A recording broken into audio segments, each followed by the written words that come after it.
name is Ian Stenzel, and I'm the founder of Maryland Mycology. It is basically my parents moved here when I was just under 2 years old, and I grew up on the Eastern Shore, and it's home to me. That's why I chose to start my business here rather than anywhere else, plus there's lots of farms around. I got sucked into the world of mycology after my friend showed me this TED Talks presentation that Paul Stamets did on the 6 ways that mushrooms could save the world. He did this experiment on the oil filtering efficacy of mushrooms versus the best bioengineered oil-eating bacteria.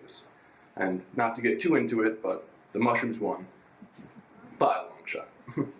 This is just one of the many purposes mushrooms can be used for other than just food sources and stuff like that. I immediately began to study mushrooms myself and picked up the hobby rather quickly about 3 years ago. Mushrooms are essentially the bottom and the top of the food chain. And just as how there's no waste in nature, with the proper application of natural processes, I believe that our agricultural industry can have no waste as well. The most common mushrooms, such as portobello and crimini mushrooms, are known as tertiary decomposers, and their favorite food is manure, which we've had a lot of talks about. In the industry, though, I won't be growing those poop mushrooms, though, so I'm one of the businesses that doesn't have to deal with those. But in the industry, most other mushrooms that aren't grown in poop are called wood-loving mushrooms, primary decomposers, and they're classified as specialty mushrooms, which is odd considering that they're actually the majority of mushrooms out there. But these basically primarily consume cellulose, such as paper, sawdust, pretty much anything from wood to spent coffee grains and spent brewer's grains, anything like that. These wood-loving specialty mushrooms are the focus of Maryland mycology and have the highest potential when it comes to the environment. By sourcing our substrate materials from the wastes of local coffee shops and lumber suppliers, we can recycle the wastes of other businesses and lower our material costs at the same time. Maryland mycology is my way of making the world a better place.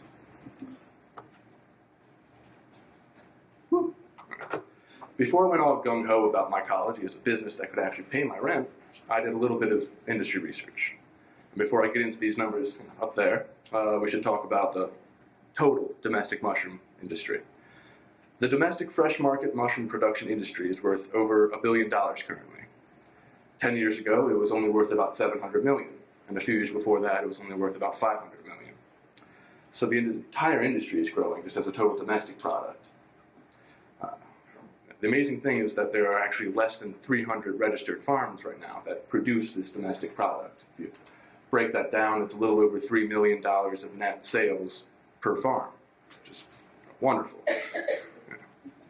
It's growing especially fast, however, when you focus on just the domestic specialty mushroom market. I have highlighted here.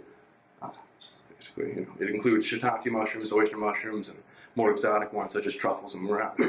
These mushrooms usually take a little more care and knowledge to cultivate properly, but the large production centers of America really don't bother cultivating most specialty mushrooms because of their short shelf lives. They don't last that long on the shelf. They can't really ship them anywhere that far without them decomposing that much. If you've ever seen oyster mushrooms in giant, you really don't want to buy them. It's compared to the fresh ones, if you're looking for there.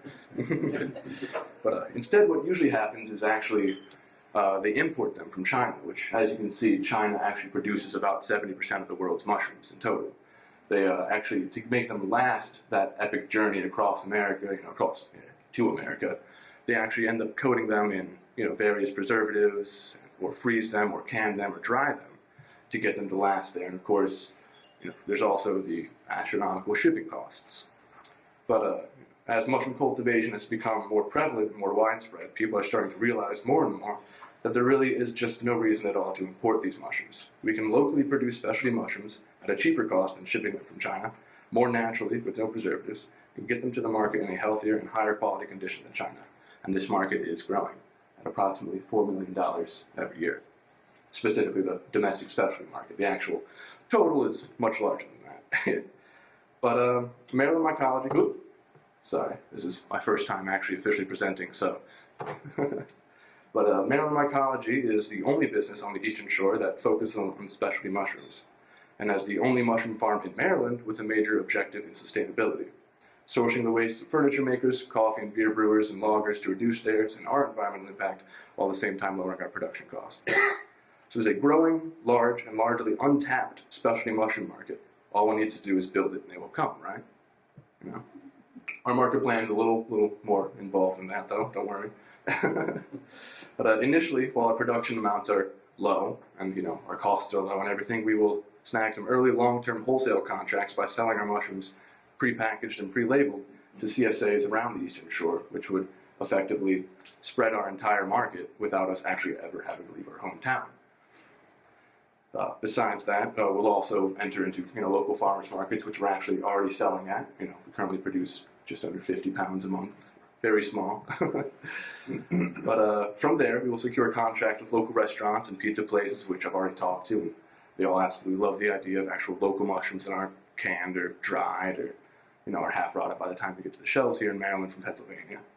But after that, we'll eventually, as our production rises, we will talk to distributors and get some grocery sales contracts and stuff like that. But essentially, grow as we grow. Here we go. While initially starting out very small, as we grow, our production and volume increases, our techniques will become more and more important.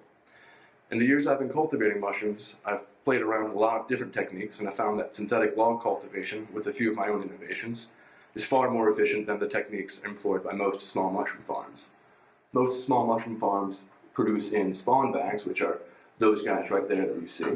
It takes a lot less steps and a lot less time to get to production. But as you can see, by using my spawn log production method, which essentially I take that bag right there and use that as the spawn mass to inoculate a much larger synthetic substrate where I fill sawdust with mesh material where it actually fruits through, using a couple of innovative techniques that I've developed from the actual, local growers and everything out there that are developing these technologies, since this, mycology itself has really just hit, the economy much the same way that the brewing world happened back with all those microbreweries started boosting up. We get a whole bunch of new technologies that are well above and beyond what the actual industry is used to.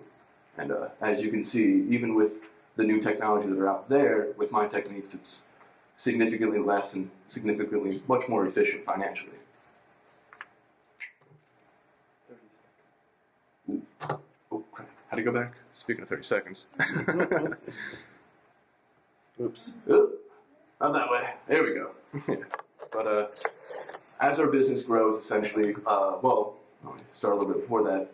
This idea started out a few years ago with me and Taggart just kind of hanging around talking about entrepreneurship, and he's always very financially minded. He graduated college in business, and we've kind of been at it since the beginning. My sister jumped on ship, just last year and helped me design logos, and she'll be helping me engineer fruiting chambers and stuff like that with her engineering degrees, so that we don't have to do trial and error stuff. We'll be able to design fruiting chambers much more efficiently, do things much more cheaper than screwing things up. Jim Sheltema is the father of one of my friends, who is the legal consultant and financial consultant of our business. But that is our team. Our company goal is essentially, we're actually a very low investment business in that it really doesn't take that much to grow mushrooms. So we would really only need about $25,000 to initially start for the first year to actually penetrate the market and produce more than just 50 pounds a month, which is what we're doing right now. With that $25,000, we could effectively start producing several hundred to over $1,000 per month within that first year. Hopefully by then we'll be self-sufficient, but if we're not, it would really only take about another $10,000 to break into the other markets that we would be breaking into, such as pre-made mushroom growing kits for the home, various stuff like that. After we become a self-sufficient business and we're actually up and running very fully, which will happen within the first year of actual investment, the main purpose for me to start this business is actually to use mushrooms as a form of microremediation to act as a nitrate filter for farm fields all across America and the Eastern Shore. By simply using mushrooms, the filter of the world, to filter all of our runoff from fields and stuff like that, we can effectively reduce all of our pollution almost entirely. Thank you, Ian. Sorry. Yeah, sorry.